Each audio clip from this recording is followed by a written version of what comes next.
All right, let's talk about your resume. We're going to ditch that boring old list of job duties and completely transform it into a powerful story about what you've actually accomplished.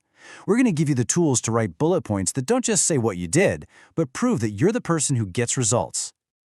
So, first things first, let's talk about the single biggest challenge your resume has to overcome. And believe me, it all happens in the blink of an eye. 6 seconds. That's it. Seriously, according to multiple studies, that's the average time a recruiter will spend looking at your resume before they decide if you're a yes or a no. You've got 6 seconds to make your entire case. No pressure, right? So, I want you to honestly think about your own resume for a second. In that first quick glance, what does it say about you? Does it scream achiever, problem solver, go-getter? Or does it kind of just look like a to-do list from your last job? And here is the absolute heart of the problem. When a recruiter sees a resume that just says, managed social media accounts or handled customer service, their eyes just glaze over. Why? Because literally every other person applying for that job has the exact same list. What recruiters are desperately searching for is your impact. This brings us to what is, honestly, the most important mindset shift you can possibly make. It's one little change in how you think that will completely transform how hiring managers see you as a candidate. It all comes down to this one simple difference. A responsibility, well, that's just your job description. It's what you were hired to do. But an accomplishment, that's the story of how you absolutely crushed it at that job. A duty is the what, but an achievement is the how well.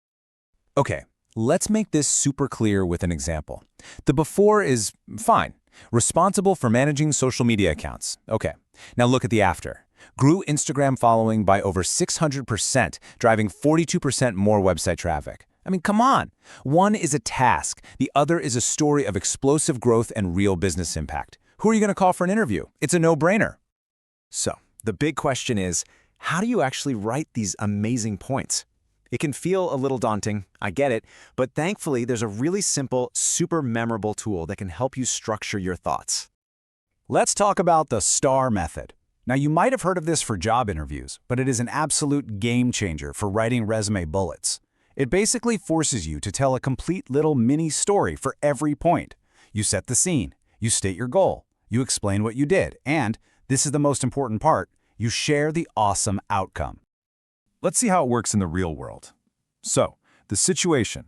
A student group needed to get its name out there. The task, grow their follower count. The action? They came up with a smart cross-promotion strategy. And the all-important result? They got 300 new followers.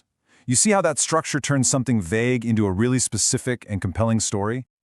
All right, you've got your STAR stories down. Now it's time to give them a superpower. We're going to talk about the one thing that can make your accomplishments completely and totally undeniable, and that's numbers. So why are numbers such a big deal? Well, get this. A recent LinkedIn talent report found that resumes with quantified achievements get 2.5 times more interview invitations. Let that sink in.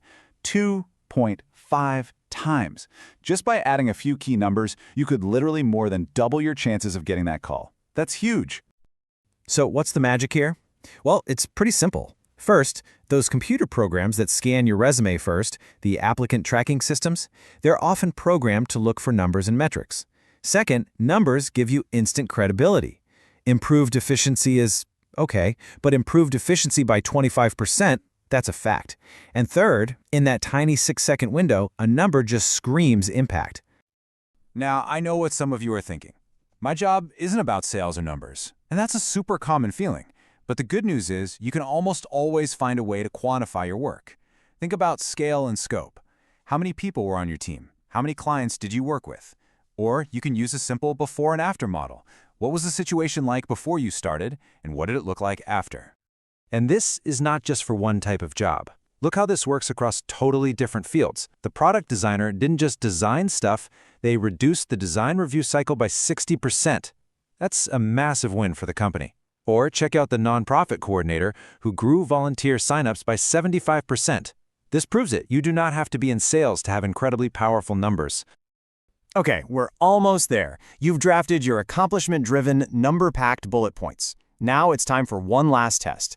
This is the final polish that makes sure every single word on your resume is pulling its weight. This idea is an absolute game changer.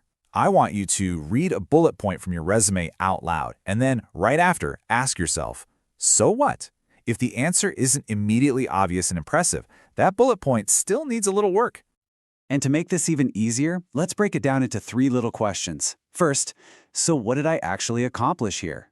Second, so what impact did that have on the company's bottom line or its goals?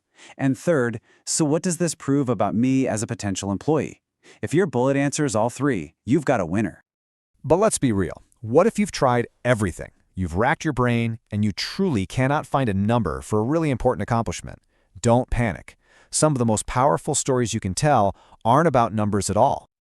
This is your chance to really highlight those crucial soft skills. Think about it. Did you mentor a junior teammate who then went on to get a promotion? That's leadership. Did you fix a really difficult relationship with a key client? That shows incredible diplomacy. Or did you create a new process that just made everyone's lives easier? That's innovation. These are the stories that show who you are as a person and a colleague. And here's a fantastic little trick for showcasing this kind of impact. Just use a direct quote. Seriously, citing specific praise you got from a boss or a client is like putting a mini testimonial right in the middle of your resume. It's powerful, third-party proof that you deliver value. So if we boil everything down, what's the one big takeaway today? It's this fundamental shift. Your resume is not a chore list, it is a highlight reel. It's the story of the value you created, the problems you solved, and the impact you made, told through powerful little stories, some with numbers and some without. So I'm going to leave you with a challenge. Don't just close this out and move on. Pull up your resume right now. Find one line, just one, that's a boring old responsibility, and apply what we've talked about today. Ask yourself, what's the real accomplishment story here? Because transforming that one bullet point, that's the first step to transforming your entire career.